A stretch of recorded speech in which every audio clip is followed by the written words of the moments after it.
Welcome back to another edition of New York Got Game. Dexter Henry Bryan Fonseca. We are getting ready for that Knicks season to start real soon. It's really, really close. But we like to have good conversations. We do. We do like to have good conversations. So today, we're going to have a great conversation. It's not going to be just me and Brian. Because not that it would be bad. I love talking to you. Not saying that it would be boring. But we got to bring somebody else in. So we got to bring in a legend, a diehard Knicks fan. He is known as one of the great voices in hip-hop history. Yes. He is the front man for the iconic group Public Enemy, the one and only, the rhyme animal, Chuck D joins us on the show. Chuck, what's going on, man? How you doing? Big Dex, what up, B? It's good to be here, and sorry to be a diva and not be in the studio, but we just couldn't line it up. But we've been circling our wagons for the last couple of years, and here we are on ground zero, day one, season 25-26, right? Yeah, So man. what better? So I got my KFTV hat representing the Mosh, and also my Spike Lee glasses. There you go. So you're fully Nick outfitted. We had to let you rock the blue and orange like that for us for sure, Chuck. Chuck, I gotta let the people know because Chuck, you following me a couple of years ago was like one of my greatest honors. I was like, oh man, Chuck D followed me. The legendary Chuck D followed me. I'm a fan. Yo, Dex, I'm a fan, man. That's crazy. We got to be fans. And like, I know how fans are. I would say I've had thousands and thousands of fans throughout the years, but I know how to be a fan because I learned how to be a fan from the fans I've had, and I've been a fan ever since I was, I guess, publicly known. So I'm a fan of what you've been doing for years, and also be by your side. And I know you're ready, man. Like I said, I'm in the mosh pit over at Knicks Fan TV. I'm a fan of CP and Alex and the crew and everybody that calls it. And then also other, content providers and nothing but Knicks. And I saw you in the Nick of Time with, JLs, and he called you Arsenio Hall of Knicks media. fans. He does. So, yeah, man. I mean, we all got to dig something, man, in our lives other than just what we do. Yeah, no, man, I appreciate that. And you reached out and sent me some really nice words, being kind to my work, and I appreciate that. But we're glad to have you here with us to talk. We're gonna talk some Knicks. We're gonna talk some hip hop. We're gonna do it all here, Chuck. We're gonna talk a couple of things. So, Chuck, let me ask you this. I'm gonna start off with this because, what are you feeling? Because we're heading into the most anticipated Knicks season in 30 years. How does this moment compare to eras that you've lived through? Because, right, I had a little bit of the 90s growing up, the Ewing years. How does it compare this era of Knicks basketball to what you've seen in the past, with this Brunson-led squad today? Keep your expectations down. You're in New York. You're in a microwave city that's been like really seriously 3 times with any other media, any other city, even LA. So keep your expectations down. Enjoy the ride. Enjoy the process. And to me, last year I had a ball. I think last year was the most exciting season I followed and participated in since ever. And I've been a fan since 1967. Woof, woof. So this year I want to enjoy the process. There's a lot of things that are going to be brand new. It's like that scary roller coaster ride where people just can't wait to say, okay, we lost 5 in a row, and they're going to start calling up Tibbs. Did you see Tibbs with Boston the other day? Oh, that hurt. But, we got to get through it because I think Mike Brown is a different Mike Brown than what we've seen in the league. He's older, and the players will listen to him a lot more because they're younger. As opposed to when Mike Brown, was with the Lakers. I saw something with Matt Barnes talked about, Mike Brown might not be this person. People ran over him, Kobe and Ron Artest, But at the same time, that was a younger Mike Brown with older veterans. This is a older Mike Brown with players that's substantially younger. So I think he knows the difference how to rule with a firm fist on his style. Can the Knicks figure it out is another thing, because seeing Cat the other day, I mean, even yesterday, kind of perplexed. I think there's something to be, worried about for a second, but I think, at the end of the day, it's all basketball. I agree. How does this experience line up with, say, previous Nick generations? Because we just mentioned their run in the 90s. Obviously, there was a mini run in the 2010s Yes. with Carmelo. But even before that in the 70s, like you've kind of seen it all in that regard. Yeah. So how does this, in terms of the energy in New York City, in terms of how people believe in this team, like how does this compare to those generations? I think that this is the first time I've experienced, maybe since I was a kid, and I didn't even understand it, is that we've had a step-by-step gradual building. I think in the 90s, it was all of a sudden to me because when Pat Riley got to the Knicks, it was like boom. Mm. Now we on that other side, and I know we had a step up with Stu Jackson and with Patino before that, and it was a little bit of a sampling. But when Pat Riley came to the Knicks, it's like, all right, automatically here we go. This is a little different. This is like gradually, step by step, every game. It's almost like theater. In fact, it's like every year, step up, a step up, a step up, and we all been here for an incredible ride of this decade since 2020, and we haven't gotten worse. So here we go. The expectations obviously are going to, be like increasing. So I've never seen that as a Knick fan before. Like every year is a raising of a chapter. Like I said, it's almost like storybook, perfect casting, as they say. And it's different. Before, it's like I said, the Riley year just came out of nowhere. The Knicks in 67, 68 went from, figuring it out, and then they had the seismic trade of Dave the Butcher, the Busher for Walt Bellamy and Howard Komas. I used to call him Dave the Butcher because I didn't know what his name was back then. But I remember very clearly that we went from a team that was okay, cool, into very, very good. And Bill Russell made me cry in the '68 playoffs. And the next year the Knicks won it all in '69, '70, but there was no Bill Russell. But they had a new guy coming in named Lou Alcindor, who later became Kareem Abdul-Jabbar. That's right. And the Knicks found their way through that. So those were like big bang effects, like boom. And then the Knicks tried to always emulate the big bang effects with these great big acquisitions that just never panned out. Nope. I mean, just because they had the money and it was in a major market, they thought they could get that big bang out of nowhere. And they didn't get that big bang until like in the 90s. It was a great run in the early 80s with UB Brown, but we just every time we inched up, we fell back down. The 90s was boom, Pat Riley is there. And when Pat Riley left, there was this big vacancy that the Knicks thought that they could fill with another tenured coach by the name of Don Nelson. Ugh. So my fear is, are we in the Don Nelson phase Oh no, coming Chuck! Don't post? say that. Listen. Are we in the Don Nelson phase coming after Riley with Mike Brown coming after Tibbs? I hope not. But I've been there before. So just to your question, Brian, Yeah. that's something that kind of like reeks in the rear view mirror with me because I've seen it happen before.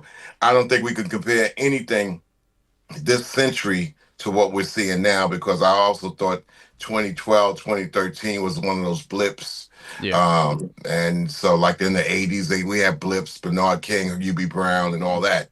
But this thing is, I've never seen a gradual buildup. The closest that I could come to it, and with the Mets in 83, 84, 85, 86, because every year with the Mets in that area was a step up. And the 85 Mets, when they didn't win, to me was like the most exciting season ever. And, 86 was anticlimactic because everybody was like, after that 100-win season, we didn't beat the Cardinals.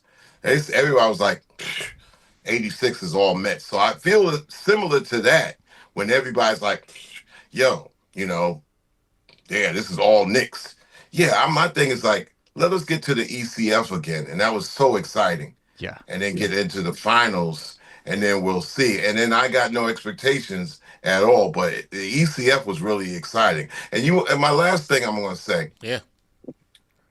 I think Indiana Pacer fans all should be gracious for a team to go to Game 7 last year, but also now just kind of like, oh, we failed. I'm like, wow. Imagine if we went to Game 7. Yeah. Well, it'd So be very interesting.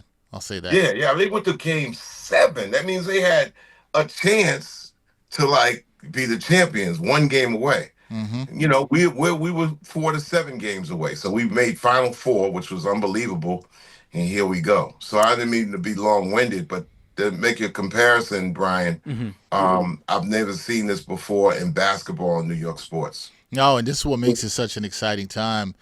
Chuck, you mentioned so it was really interesting. You made that the Mike Brown, the change from Thibodeau to him, and then you mentioned Don Nelson because you're right. That was a change that a lot of Knicks fans at that time. I was really young at the time. I was only I think 12 years old, but thinking that they were going to make that transition, it wasn't as easy and smooth till they got Jeff Van Gundy after. Yes, But in and, terms and what did Jeff do? Jeff brought back Riley's program. of program, yep, Don Nelson tried to do something freaky with the offense, yeah, and he had Anthony like Mason Mike playing Brown point is trying to forward. do now. Right. And so did you Interesting. this kind of sets up where I wanted to go, Chuck, because with Mike Brown and the new offense and all the talk around it, right? You've got the movement, the pace, the freedom of all that.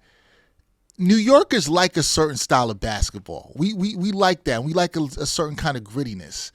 Do you see what Mike Brown is trying to do, and does it have that New York rhythm to it? Do you see the evolution of the city game and the modern basketball that he's trying to bring? Do you think what he's trying to do fits with this Knicks personnel? Well, first, the Knicks fans and New York fans want to see the team win, True. and they want to see effort. So the effort that the Knicks have given the last 5 years, it's like one of those things where a Knicks fan used to cheer the pass before the pass. They were so astute on the game. So I think if the team shows that it could win, the fans will adapt to any style they're watching on the floor. The fear is that you could do all kinds of incredible things in preseason, but it's like shadow boxing. You're not boxing against the wall. You're going up against opponents that's willing to die in front of you. So that's going to be different. And here's another thing.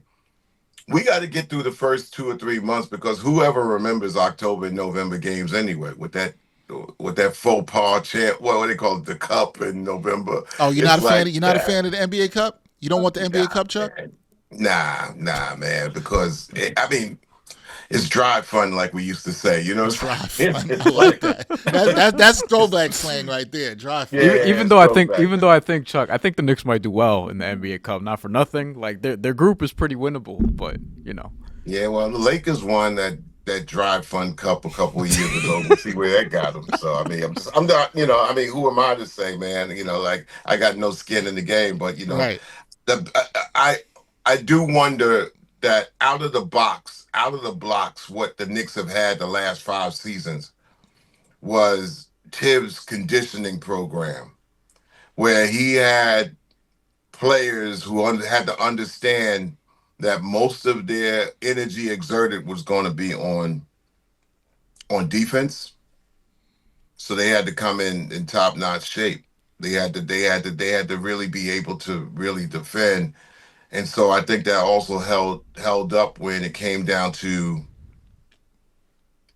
February, March, and April, when a lot of teams were getting injuries and just getting taken right out of there because it seemed like something seemed to give away in their bodies. There's a big difference in the conditioning regimen that the Knicks went through and, let's say, the Toronto Raptors. Because I think like when RJ and IQ went to the Raptors and OG came to the Knicks with Precious, they realized that, our conditioning got to be different with the Knicks. And OG, the first year with the Knicks, he pulled his hammy in the playoffs. It was a different type of exertion. And next year, OG came into the best shape of his life.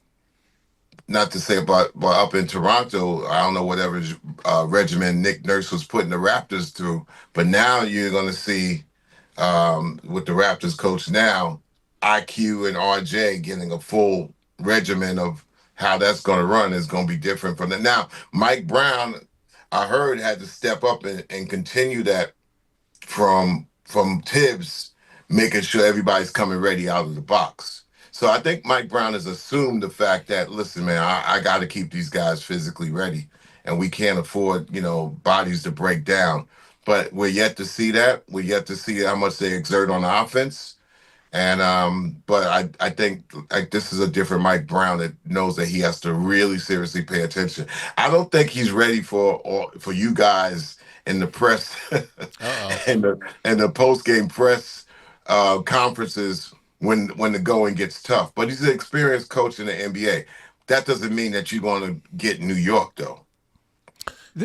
Chuck, did you not like the hire that much, or would you have kept Tom Thibodeau after last season? Because I'm getting a little bit of maybe hesitancy with Mike Brown, or maybe we'll wait and see with Mike Brown. I dig Mike Brown now. I mean, what other choice do we have as fans? I first heard about it. I kicked the garbage can out the window. I was like, well, how stupid is that? I mean, the dude gets you to ECF, and here we go, man. Let's just have some patience. And next year we're gonna get to the finals, knowing this. But that's me being an emotional fan, Right. and I wasn't buying into everybody having this crystal ball predicting next year that we wasn't going to make it under Tibbs. I'm like, how do you know? How does anybody know? Right. Nobody knows anything now. So, Right. Right. I mean, it's their team. So, I mean, yeah, initially I was like, how stupid is that? It was stupid. But the same thing I said about Sacramento when they fired Mike Brown. Mm. That was the dumbest firing last year until Tibbs. But we gotta, we gotta move on, man. And Mike Brown is now the Knicks coach. And we got to, like I said, time will tell. And as a fan, what can you do but sit in the seats? I'll be in the mosh pit over at KFTV. I know that one thing, and so we'll hear and see everything. Oh, you will. Oh, you have Day We talked one. about this. Game one. We talked about this. We said, listen, if they're 18 and 14 the first couple months of the year, then New York is going to get loud. Hey, B, that's Don Nelson. Yo, Like, Chuck knows.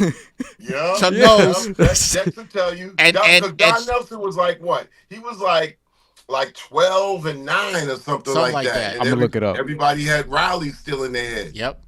It was not. And listen, and Chuck, I remember that. Like I said, I was only about 12 years old at the time, but the seat got hot real quick for Don Nelson. 34 and 25 when he got fired. When he got fired, but he did. I think before Chuck's that, right about that slower start. The first yeah. 21 games was like 12-9 or something like that, and it wasn't good for him at all. So Dex. So yes. if Mike Brown is 34 and 25, what you think? What you think gonna be said? Yo.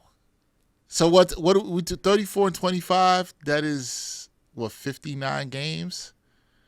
One thing you can't go backwards, because one thing that saved the Knicks was Van Gundy.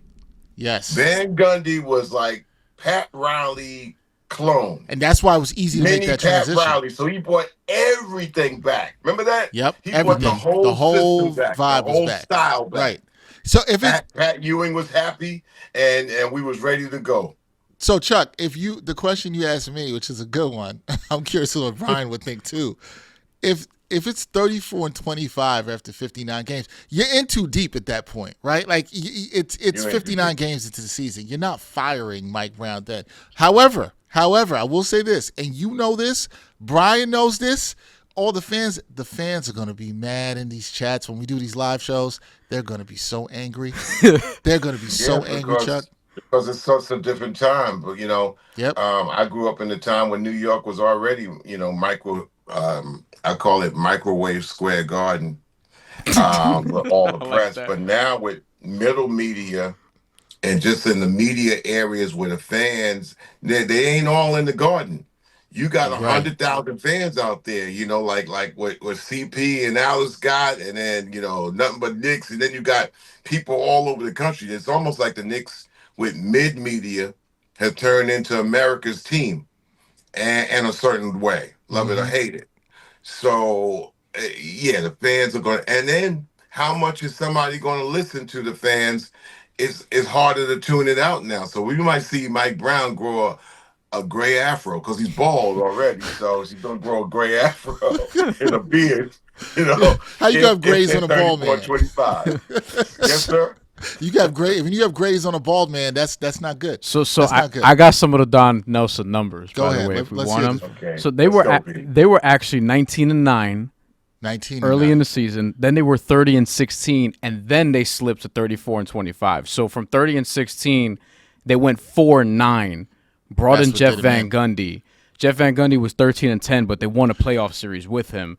And then Jeff Van Gundy was obviously really What good after should that. be noted, Chuck, that you probably remember, and Brian, thank you, Brian, for bringing all that up. Chuck, you remember Don Nelson was trying to change the offense and tried to run point forward with Anthony Mason. Yeah. Yes, And that yes. was not a very popular move at the time. I remember that was not a popular move. Not the Patrick Ewing, it wasn't. Yeah, Patrick Ewing was not feeling that at all. This was No. not. They had a 5-game Rest in peace, they had a 5-game losing streak shortly before he got fired, and they went through a stretch where they lost 6 of 7, including at the New Jersey Nets, the Hawks, the Suns, the Lakers, the Kings, and Utah. I remember Van that. Gundy saved the franchise. I'm telling you. He did. That's why. I If you agree ask with that. CP, as he was growing up, Van Gundy was his favorite coach. But I'm telling you, that whole blueprint comes from Pat Riley. Pat Riley's the only guy I've ever seen in New York that came in and flipped it immediately. Matter of fact, when Pat Riley came, because we were wondering, like, okay, he's coming from the Lakers. We ain't got no Lakers squad. But I was hearing stories like, well, Pat Riley on his preseason, he's got these things called the vomit buckets. And he is going to work this team so hard is that I heard everybody was like vomiting in these trash cans. And I said, this Knicks team is going, And sure enough, it was, you know. No, it was. I want to ask you this, Chuck, because you are the lead MC of Public Enemy, right? And I always wondered for someone like you, is there sort of a connection between being the lead MC and then looking at a floor general, somebody like Jalen Brunson, right? You know, you got to get as a lead MC, you have to make sure everybody in the group is good. You have to make sure Flavor Flav was good. He came out with the big clock. Everything was working. Brunson has to make sure that everybody is right in that point guard spot. When you look at Brunson, as someone who's a lead MC like yourself, what do you like about his leadership? And the lead MC, I mean, Flavor's done phenomenal, and Yes. we're in the days when we're playing in stadiums with Guns N' Roses and all that. He's taking over a lot of the slack. I'm Michael Jordan, but I'm Michael Jordan of the Wizards right now. don't say we don't want to hear that about you. We don't want to hear that you're Michael I can Jordan. talk about me. I can talk about I mean, you me, said it, not me. I'm not. I didn't say.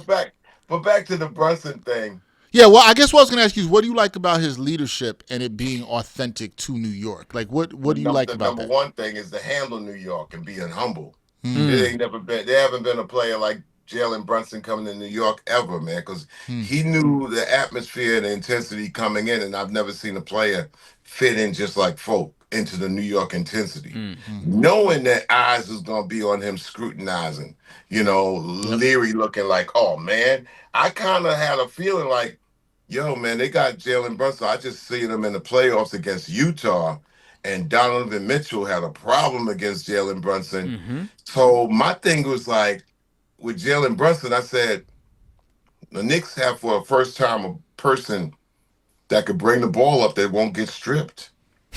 You know what I'm saying? All the offense that he showed was all a gift, because I knew that Jalen Brunson's handle and his physicality on offense, it wasn't going to be easy to stop. He could get to anywhere he wanted on the floor. All this other stuff was like, damn.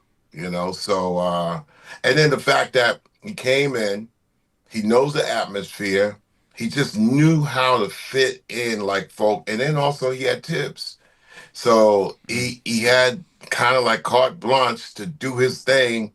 And once he got in the Tibbs' good graces, man, we haven't seen anything like it. I think the closest that somebody mentioned that you can compare Jalen Brunson to is Derek Jeter.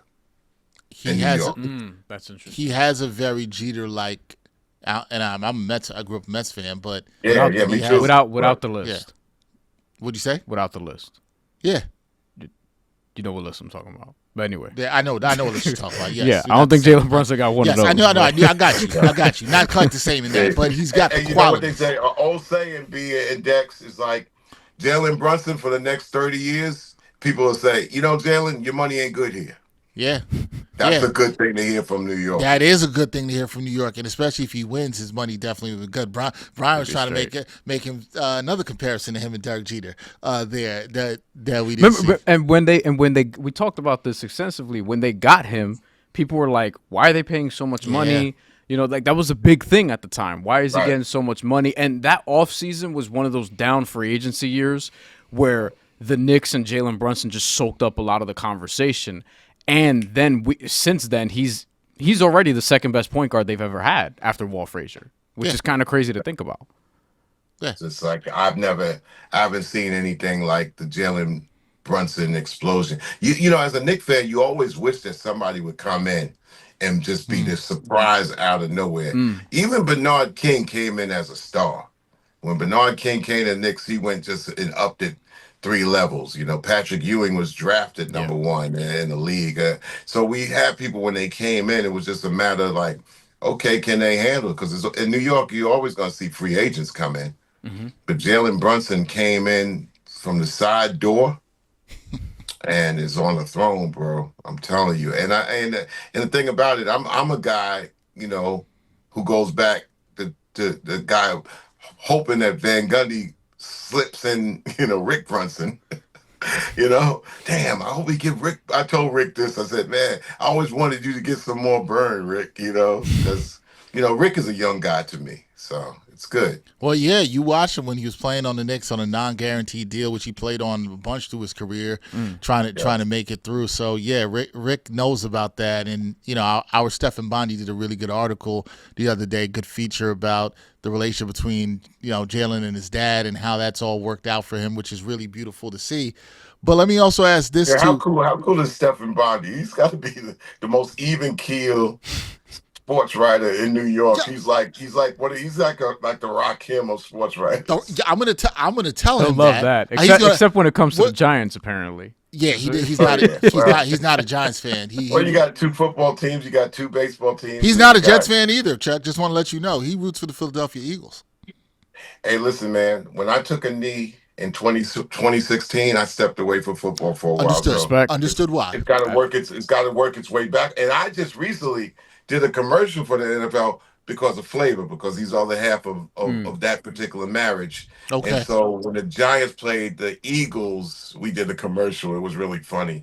And I just said, oh, man, I hope that they don't feel offended that I kind of was like on the Eagles side of the commercial. Stephen Bondi would appreciate that. I tell you, you call him the Rakim and New York sports writers. I'm going to pass that on to him. Man, he's like, he's even keel, man. Sometimes in the comments, people will say, Bondi's not happy. He's negative on the Knicks. And I'm like, no, he's not. He's an even keel dude. I agree with that. His job is also to cover the team. Yeah, his job is not to wave the pom-poms. That's not what his job is to do. Yeah. I grew up with Peter Vesey. Peter Vesey, Nick Young, and Bill Gallo and those guys. And I wanted to be a sports writer, cartoonist from Bill Gallo, so on the Daily News. So, hey, I get it. You get it. Back in the day, they were really rough. Yes. Harvey Arrington. People like that. Mike Lupica. Shooting from the lip. They're not going to let you slide. Yeah. Some legends there. And Alan Hahn started out with Newsday. That's right. Down. Yeah, Alan, especially in covering Islanders and hockey. Yeah. These guys come from writing. Even Stephen A. Smith comes from writing. Yep. In Philadelphia. And New York Daily News. Yeah, and then the Daily News. So these guys are just like yourselves. You're just not, personalities on a screen. You guys have a lot of background. No, but Brian and I both have started our careers writing. I got my start writing, and Brian still writes more than I do at this point. But I want to get back to the contending of the Knicks, Chuck, because here we go. They're being talked about as potential title contenders. Brian and I both agree that they are.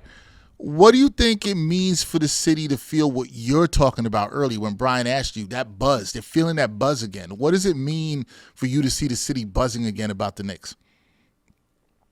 hope it brings them into the fans into understanding that, you don't get these microwave, instantaneous, great, things just because you snap your finger and you make purchases and draft picks. I think it's a lot of luck involved. It's development, and it's also like being at every turn and every injury, and growing with a team. I think it's an appreciation because I think that's the utmost excitement and entertainment.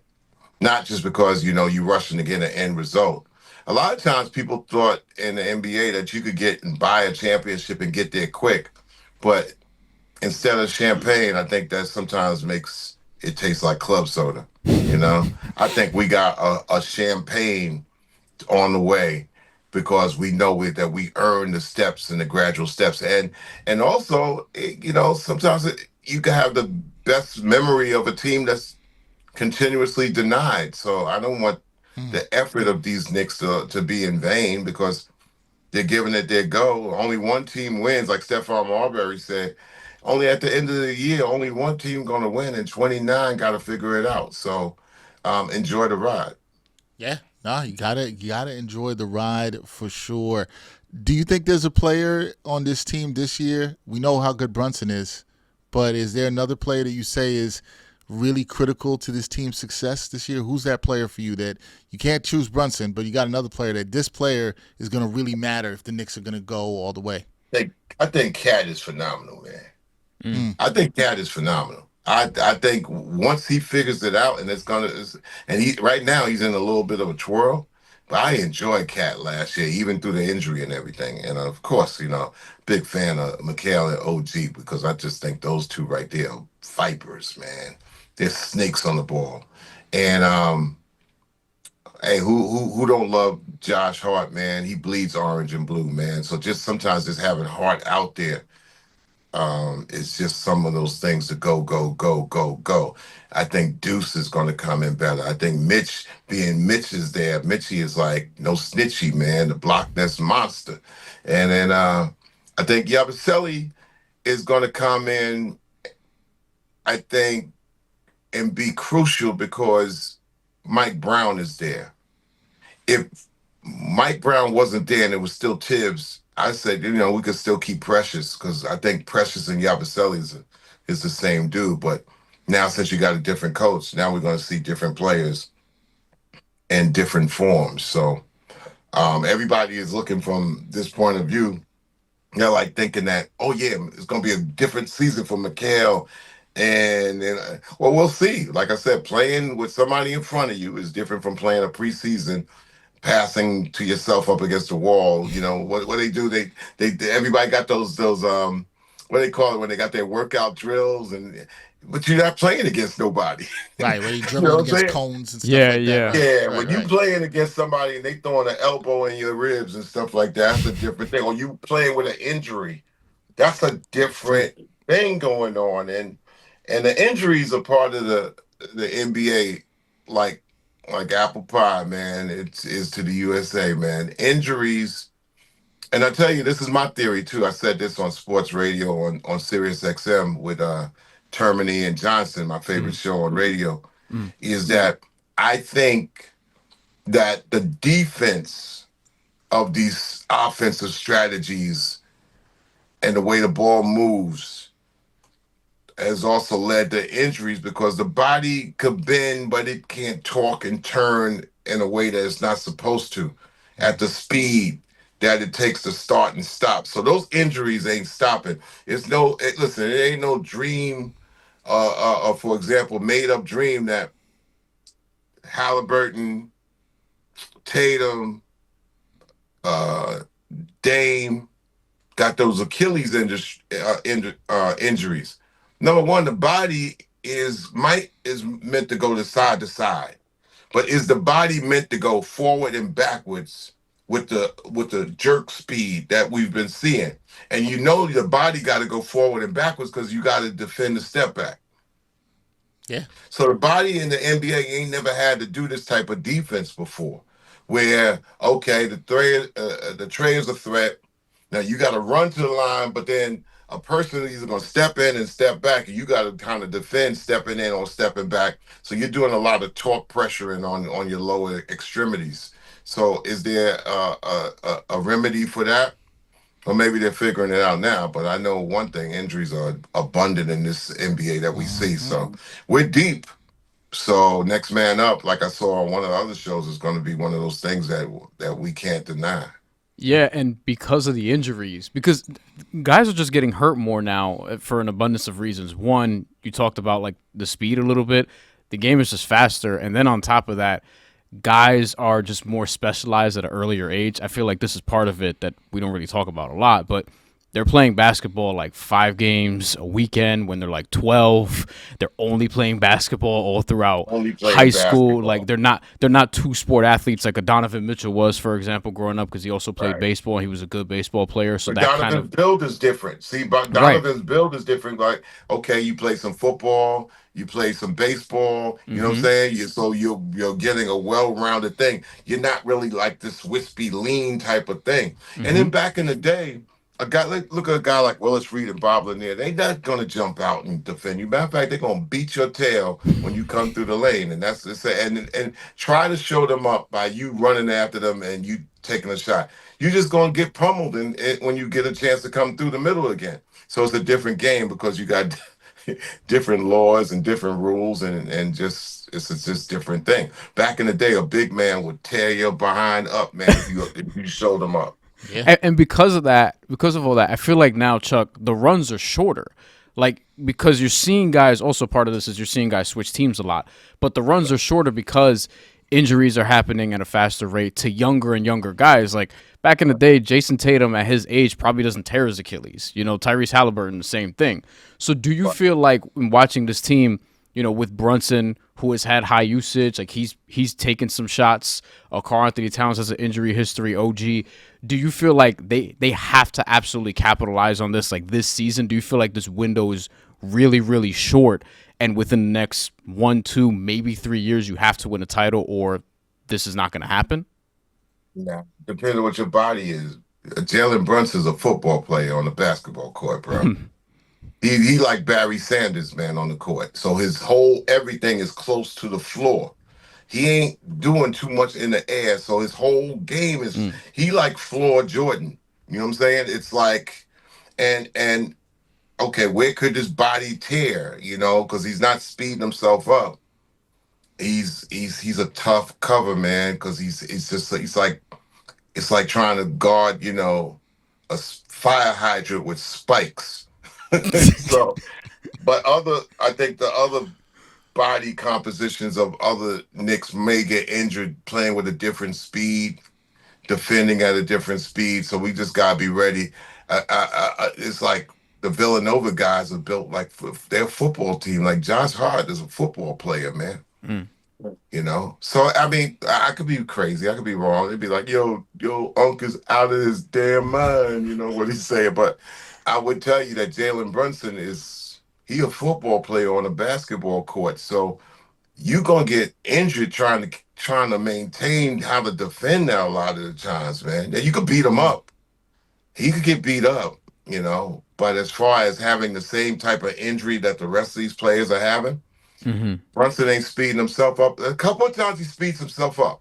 He goes into this second, third, fifth gear reels on some plays like woo, woo, woo. I was like, whoa. But most of the time, man, and who knows, if Mike Brown wants to see things sped up, it could probably be with Jalen Brunson passing the ball, as opposed to moving his body. So we'll see. The only thing I'd say to that is like, because I think those are obviously valid points. But with Jalen Brunson, sometimes like his style is very herky jerky, and the fakes are so sudden. Like the fast twitch movements are so sudden, so that could be a lot on the joints too. So this is why I think actually passing the ball, to your point, is more important, because it's not even just to get the assist numbers up, but it's also so that he doesn't have to do as much, especially early on in games, because you're going to need him in the fourth quarter. So I think there are ways, for example, for Mike Brown to navigate this so that he doesn't have to do as much, so that other guys can come in and you could distribute it, maybe not quite evenly, but so that Jalen Brunson's usage could maybe drop 3 percentage points or whatever this season, for example. We'll see. We'll see. Some players, man, they're anomalies, and more usage kind of they even go into more beast mode. So Mm-hmm. we'll see. We'll It's just see. like his body composition is different than a lot of cats that we've seen. Yeah. Ah, that's You know, that's that's definitely true. He is different, but time will tell with all these guys. Chuck, we appreciate the time. I want to get a couple more things with you here. I want to also get some hip hop stuff with you too. But I got to ask you this because the thing that's going to hang over this team this year, I think, a little bit is to talk about Giannis. And you've seen it already. Some Knicks fans want Giannis. Do the Knicks need another superstar, or do you look at this current group and say they're already built the right way for a title run? you can't get everybody. That's Trust that's me, how I feel. That's the Knicks exactly from how the I feel. '70s. Look, the Knicks from the '70s taught us that they tried to buy it because they had the money. They could buy anybody. Mm, We got McAdoo and then we got Haywood. I mean, we had Haywood and then we got McAdoo. I thought the Knicks was fine with Spencer Haywood. They went out and got McAdoo just because we could. And then that just didn't work just because you went out and bought the best. And later on, I thought we was good with Stat, and we went out to get Mello. I'm like, Mm. damn. So I just think sometimes like this whole can't get everybody, man. Can't get everybody. I mean, sometimes you just gotta be like, you know what? They just gonna be a villain, and we gotta beat them. yeah. The cost is going to be a lot too. That's a big part of it. Because if you're doing it, it could ruin the continuity, especially if it's mid-season, because you're already implementing a new system, a new coach, a few new players, and then contractually, like you're going to need Towns' money, and Yeah, I gotta ride with Cat, man. I'm Mm, riding with Cat. Cat could shoot. mm, Giannis is like, yo, Giannis is one of those dudes who really seriously you got to start measuring wear and tear on that dude mm, because he's an anomaly going 94 feet, but that body is tall, I've been it's saying this, lean, Chuck. but I've been it saying it's this. breakdownable, yo. And then Giannis can't shoot like Yeah. Cat. Cat could shoot, yo. Yo, B, Cat could shoot. yeah, At the worst, Cat could be out there all day. Bam, bam. He could give you like Cat at the worst could give you Sam Perkins. You know what Oh, I'm that's a saying? throwback Bill right there. Laimbeer. I'm going back, right? At the worst, Cat can do that.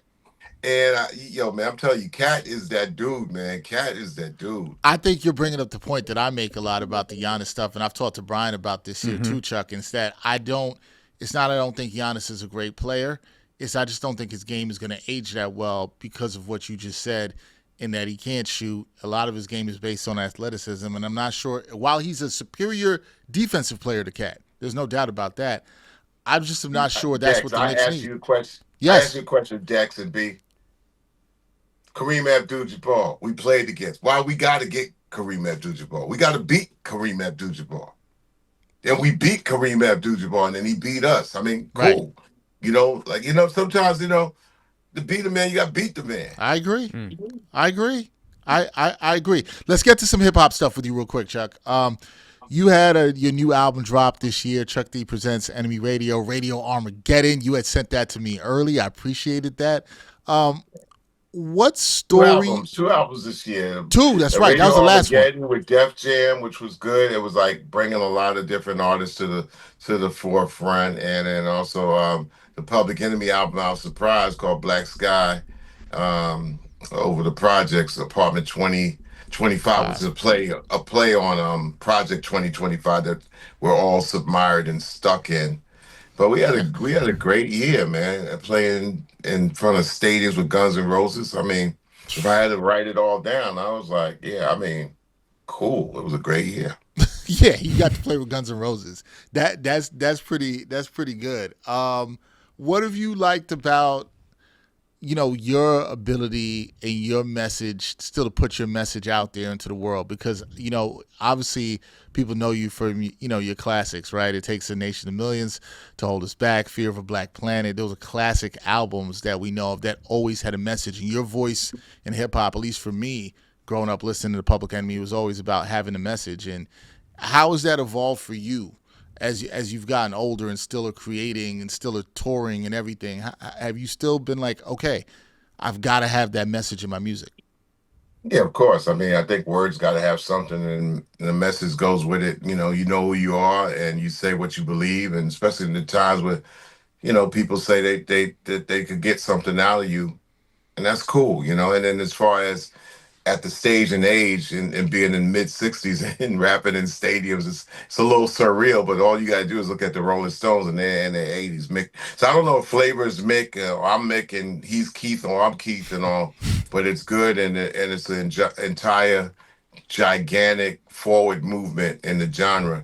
But I tell you what, I over this week, what I really have been enamored with, if you just want to have one hip hop statement here, is the work that Nas has done with the Paid in Full Foundation. Yes. And in the past, he's come through with foundation, donation grants to Rakim. This year was Grandmaster Caz and so many others. So I think that was a fantastic thing that they're doing, and it's something I would hope to find me some kind of benefactor person to divert it into our genre that needs it so bad. So you got to run into one of those billionaires, and I'm glad that works that way for them. I have been happy to see for Same. Brian. Let it go. Yeah. I've been happy to see Nas really paying homage to the OGs of this hip hop game and respect. And I also have to put respect on LL's Oh name yeah, too in that what he's done with Rock the Nas, Bells. LL, Ice Yeah, Cube. that's yeah, Those guys are getting no better than that. Latifah. yeah. I mean, and we could go and name a thousand names, but like I said, Questlove, Questlove and Black Black Thought. I mean, Thought. but like I said, if I had to say one name this week, is definitely the work that Nas has done. It's been good for sure. Chuck, what do you think about hip hop right now in terms of, I guess, cultural relevance, but also in terms of messaging? Like, do you feel like it's in a good place, in an important place, compared to when you guys were sending messages in the '90s and even before that? That felt like it had more depth to it in some regard. The 12 station app called Rap Station, we've been playing for 20 years, and it's an app that's done real well. It breaks down all aspects of hip hop and rap. Hmm. And if I had to say one name once again to epitomize that we're all right in the rap world, look at a person like Sky Zoo.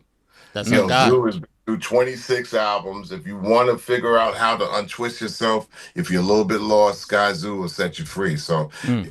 I mean, and there's many others. So when we support each other, we create a realm and environment the same way in sports. When you see somebody that needs development and the vet comes in and shows them, and you go to the game, you see the vet and the young player, and they just ball out and they give you entertainment value, and you go home happy. But look at Zoo, man. Zoo is nonstop, man, and he's one of those guys that independently has shown that he's not going to stop and makes it better than how he found it.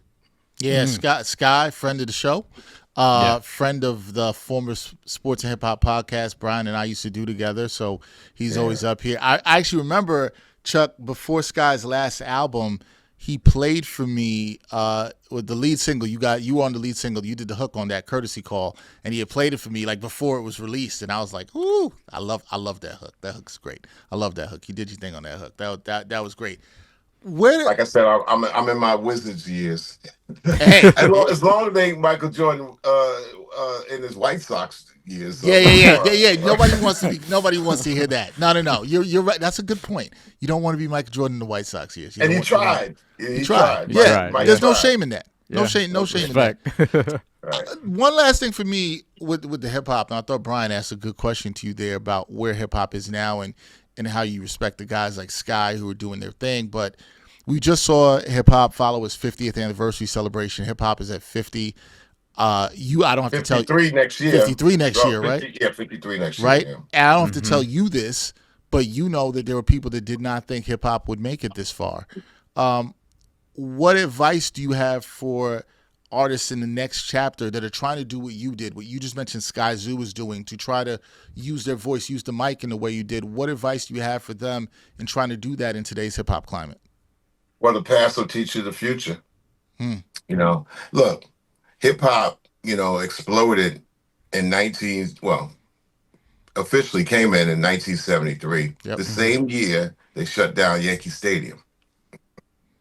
They shut down Yankee Stadium in 1973 and 1974 and 1975.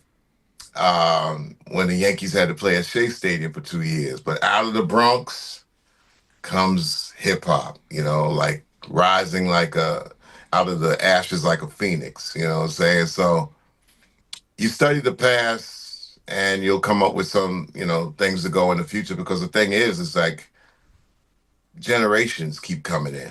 So you can't say, oh man, I remember when this happened. Well, not everybody. So new generations come with their thing. Heard NBA YoungBoy just got out and did a dynamic concert wherever he might have been.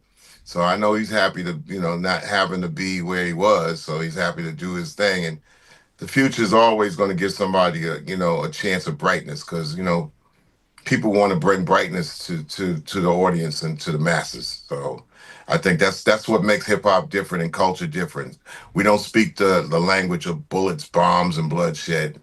And sometimes wars and governments, and they get twisted, and twisting the masses, we counteract that. We want, as people like Rakim firmly stated, and Big Daddy Kane, peace. Yes. Yes, indeed. I guess, Chuck, it's prediction time because we're getting here to the end. We want to know Chuck D's 57 and 25 for the Knicks. Woo! That's over. That over under is 53 and a half. It's 53 and a half right now. 57. We got 57 wins from Chuck. Hey, there's a guy in the KFTV Mods, KG. We go back and forth every year, right? Big up to KG. The last 3 years, I've been off by one game. The last 3 years, I've been one game short. And KG always downplaying it. So I'm telling KG 57. I think 25. KG said something like, anyway, we go back and forth. We in our fourth year. My first 3 years, I would have nailed it that year. Remember that year we lost to Indiana on the last game of the season 2 years ago? Yeah. I would have nailed it. And last year I was one game off. And 2 years ago, I was one game off. So 57-25. So but more importantly, where do they end up in the playoffs? Yes, that's the more important question. I don't make predictions like that. Oh, come on, Chuck. No title? You're nothing. Not willing to say. Let me ask you. Conference finals? Bro, listen, let me tell you, man. I make no prediction. Once we get in the playoffs, you just made a prediction. It's a whole. I made the regular season prediction, but the playoffs, man, anything can happen. Could you listen? Last year in Boston, tell the truth, B. Oh yeah. Oh no. Come on, man. Really? We predicted both. I think the Knicks will lose in 6. I think we did. Everyone did pretty much 5, 6. I saw a lot of 4s. B. That's why I make no prediction. Hey, listen, Mikal. When we grabbed that pad, I was screaming. I was in the hotel, man. It was quiet. I was screaming in the hotel. Then we're playing the next series, and I'm in Boston playing a concert. Oh. A week after, me and Flavor wore Tatum jerseys because we felt bad that, What? Really. Yeah, well, after Tatum the wore a Public Enemy jersey at the beginning of the year. I don't like that. Wait, he did? Yeah, of course. Oh.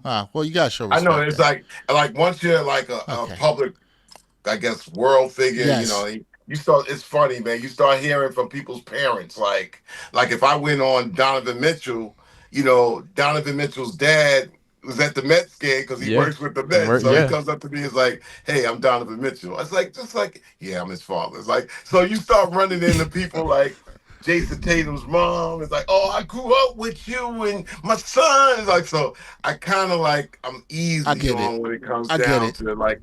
So if I'm in Boston, they know I'm a Knicks fan, right? And I'm like, Jason Tatum's a good kid, man. Right. So may he come back next year so we can beat him again. There you go. There we go. That's the kind of. Yeah. I was gonna say, you're so happy they won the series. Another good kid is Brown, man. These are all. I mean, Jalen Brown, I'm 40 years older than these dudes, so I can't be up there crashing them and all that. Nah, you can't. I mean, LeBron James could be my son. So I mean, really, I gotta put my fair. Nick hat on, but then put to the side. These are young brothers. They doing their thing, and yo, we all having fun out here. That is fair. Predictions in the postseason are hard. I'm assuming, Chuck, that there has not been a year where has there been a year where you ever said the Knicks are going to win it all? Has those words ever come out of your mouth? Yeah, and we did. Oh, well then. 72-73 But Knicks. We but lost but the oh year. so wait, hold on. So what I'm seeing is you said that when you were much younger, but because of your wisdom and your age now, you Nah, understand it not had to nothing do to that do no with more. Dex. It had nothing to do with that, Okay. man. We won in 69-70. Right? And I tell, Sir Earl Monroe this, that the next year we lost to the Bullets in Yep. game 7. Mm. Game 7. John Tresvant comes in for the Bullets and fills in for Gus Johnson and kicks the Knicks' tail. Made me cry. Then the next year, we get Earl Monroe. Yep. We go all, but Willis Reed gets hurt. We picked up Jerry Lucas in the trade for Cassie Russell. We get to the NBA Finals, beat up, and Wilt Chamberlain and Jerry West, the same team that won 33 in a row, they wipe us 4-1. So the next year, Willis Reed is going to come back. And sure enough, the Knicks won 72-73, our last championship 50 some odd years ago. Yeah, I knew. Matter of fact, a good friend of mine, Mr. Bibby, Henry Bibby, was on that squad. So I'll be playing a concert, and I had to invite him and come on down to the concert. But Henry Bibby invited me to the last 50-year celebration, but I was out of town. I was out west. Okay, so you couldn't make that one. All right. Yeah. Last thing before we get out of here. So yeah, I did. Yeah. Me and other fans, we predicted. Yeah, this team is going. That's the only time. The only bro. time. Okay. Wait. Maybe not. Maybe not. Oh, I had a feeling that. it was not. Check that. Okay. Give me a couple more seconds. Definitely after we lost to the Rockets. Oh, 94. 94. Okay. Yeah. Well, here's the thing. That makes sense, though. But here's the thing, Chuck. I was 11 years old. I thought they were going to win too. And I was wrong. That hurt. Hey, listen. I thought we were going to finally beat the Bulls in 91 when we had X-Man. Oh, that was the beginning of my Knicks fandom. What crushed me? Mm-hmm. X-Man doesn't come back. I know. All right, let me ask you this before we let you go. We appreciate all the time. Yes, sir. Since you will not make a prediction, Chuck, and I don't blame you. I made 57-25. Well, no, sorry. Let me playoff prediction. Not a playoff prediction, because Brian did ask you that. We have to clarify for 57-25. 57-25 is a good over, prediction, by the way. And Chuck made it. But Chuck, if people are making predictions that I heard this person, I won't say his name. I saw it earlier that they was predicting Orlando would go to the finals. That person was smoking something. That's starting to get around. There's some people who, because of that defense, they're gonna be tough. They haven't won a playoff series with that core yet, though. And they're injury prone. They injury prone under what's his name, Mosley's sister. Jamal Mosley. Yeah. I'm not. I could see them getting to like the conference finals, but finals would be tough. They're gonna be rough. They might even beat us. They so rough. They're tough. They ain't gonna be finals. Well, let me say this: if the Knicks are to hoist the Larry O'Brien Trophy in 2026, wait, what'd you say? But he's painting the scenario. No, I'm just painting a scenario. I'm just saying if they are. Let me ask you guys a question, right? Here we go. Dex. Yes. If we'd have got to the finals last year, right, and we faced OKC, what was we looking at? I would have predicted OKC in 6. Do you know that? You know that last year, right? I had kind of like a running bet, because I went out to OKC. And I had to do a speaking engagement by the #1 rapper in Oklahoma City, right? That I helped in his career, right? And he brings me out there. So I run in and I do my lecture, and who's out there taking notes? Sam Presti. So I'm like up there, and the mayor of OKC is out there. So here I am in October, I think October, and I said, you know what? Next year, when the Knicks play OKC, I'm gonna fly back out. So I flew back out. Yeah, I saw that. And I was courtside and all that. Yeah. With the mayor and JB, big up to JB. So we up there watching this squad, and the Knicks was handing it to him. Handing it to That was him. a game in early January, yeah.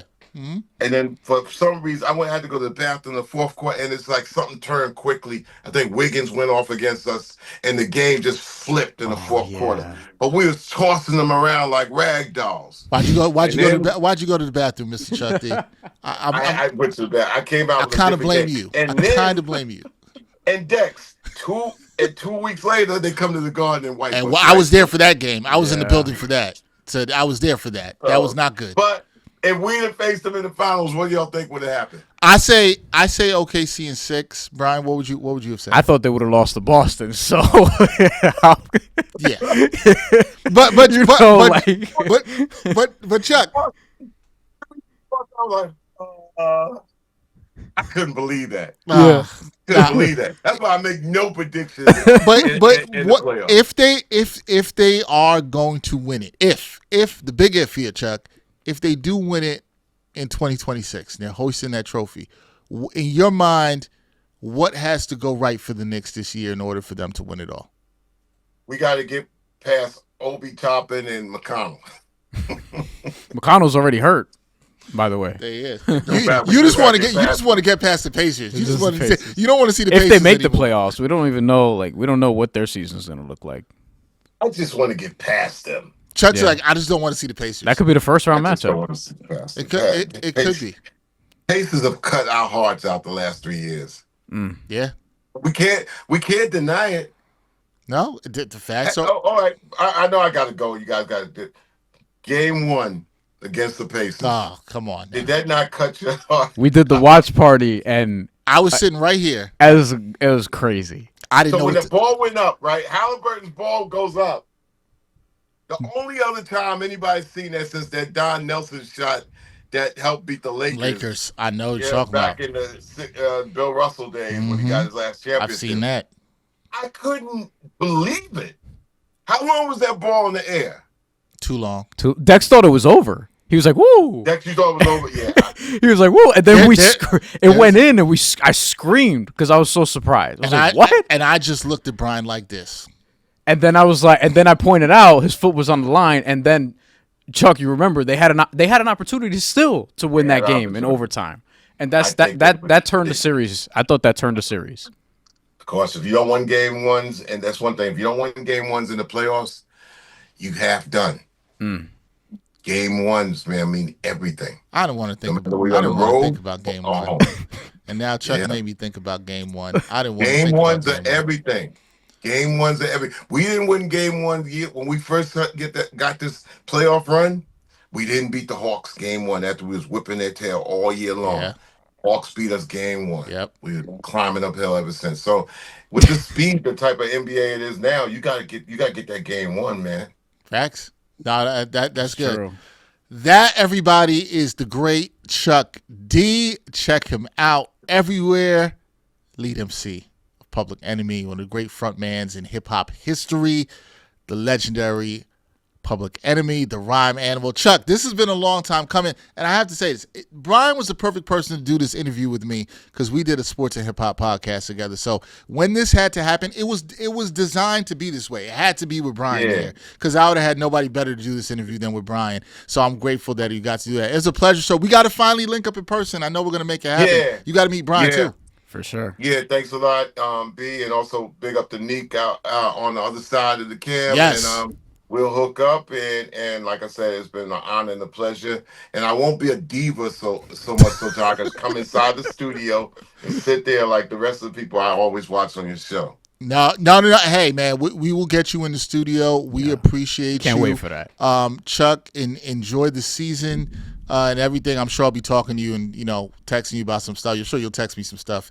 Maybe after there's a 3-game losing streak, you might be texting me to fire Mike Brown or something.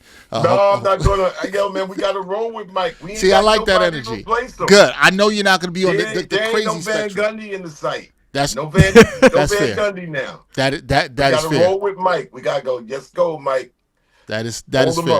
All right, everybody. That is the great Chuck D. That is Bryan Fonseca. I'm Dexter Henry. We'll catch you next time on New York Got Game. And thanks for watching New York Got Game. Boom shakalaka.